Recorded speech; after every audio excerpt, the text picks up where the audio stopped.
Today, we're diving into a scenario that paints a pretty stark picture of our world, a world really on the brink of fragmentation. We're going to trace how a series of interconnected crises can cascade, showing just how fragile our global system can be. Let's get right into it. Okay, so our story kicks off right here. Picture this. It's April 11, 2026. You're looking at the Strait of Hormuz, one of the most critical arteries for, well, all of global trade. There's a 2-week ceasefire in the Middle East, but it's fragile. It's holding on by a thread. And the tension you can practically feel in this image, it's about to send shockwaves across the entire planet. So, that tension, it's about to become the spark that lights a global powder keg. It all starts with this one geopolitical flashpoint. A decision is made to turn this vital waterway into, essentially, a weapon. 15. Remember that number. It's the number that changes everything.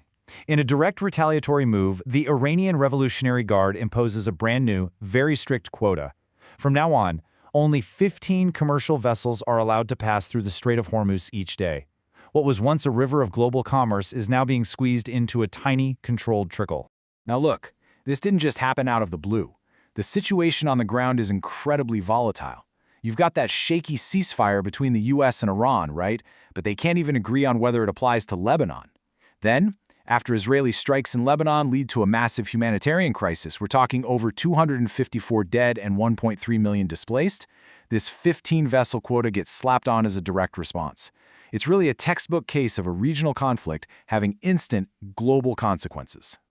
So the big question is, how does a shipping quota in the Middle East actually affect everyone else? Well, it immediately sets off a massive economic shockwave. This is the first major domino to fall, and believe me, it hits the global economy right where it hurts most: the price of energy. $105. That's where the price of Brent crude oil surges to as markets just panic. Any sense of relief from that ceasefire? Gone. Vanished overnight.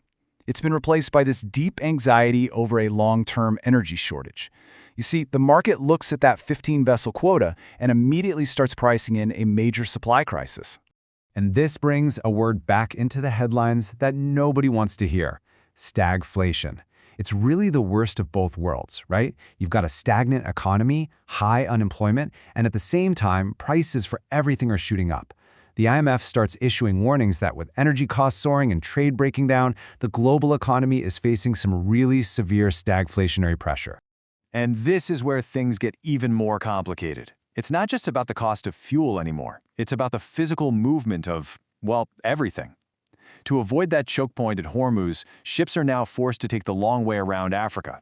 This adds up to 14 days to their trips. That effectively makes 10% of the world's entire shipping capacity just disappear. So now you've got this two-pronged crisis: crazy high energy costs and severe supply chain delays. Now, here's where the story takes a really surprising turn.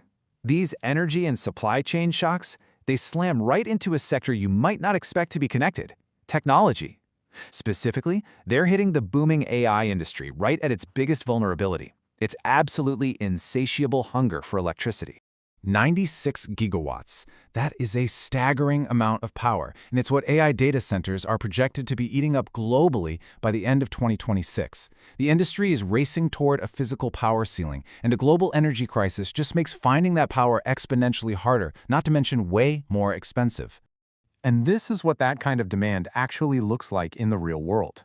We are talking about colossal infrastructure projects. To get around the power grid bottleneck, the big tech companies, the hyperscalers, are now being forced to build their own power plants. They're even investing in off-grid solutions like small modular nuclear reactors, just to keep their AI models up and running. And this power crunch couldn't come at a worse time, because the system is already under immense strain. You've got companies pouring $650 billion into AI hardware. The chip supply chain is still super fragile, and constraints are forcing the big chip makers to prioritize only their most advanced, most expensive products. That means the basic building blocks of our entire digital world are getting harder to find and more costly. So when you get geopolitical, economic, and technological shocks all hitting at the same time, what happens in the long run? It's forcing a fundamental rewiring of global trade itself. The old way of doing things? It's broken. A whole new philosophy is taking over. For decades, the whole world ran on a just-in-time model. The goal was maximum efficiency, minimal cost. But in this new, fragmented world, that's just too risky. So the new model is just in case. The goal isn't just efficiency anymore, it's resilience. It's about making sure you have what you need even if it costs a bit more by building up regional stockpiles and buffers. And listen, this isn't some fringe idea we're talking about. It is a massive, mainstream pivot. Just look at this. 72% of trade professionals are now actively switching to new, more adaptive strategies to build in that resilience. They're getting ready for a world where disruption is just the new normal. But what does all this really mean for you and me? Well, this new just-in-case world comes at a price. As one analyst put it so well, this shift represents a permanent tax on global trade. Resilience and security now have a cost that's baked into nearly everything we buy, a cost we're all going to be paying for a long time to come. So let's just pull all these threads together and look at the whole chain reaction one more time. It starts with a 15-vessel quota in the Strait of Hormuz.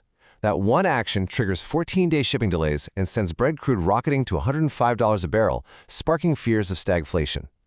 That energy crisis then collides head-on with the AI industry's massive 96-gigawatt power demand, creating a systemic crunch. It's a perfect storm of interconnected failures. Which brings us to the final, and really the most critical question. What we've seen here is how one single flashpoint in one part of the world can set off a global cascade. It reveals the hidden, fragile wiring of our modern world. And it leaves all of us wondering, in a world of interconnected dominoes, where will the next one fall?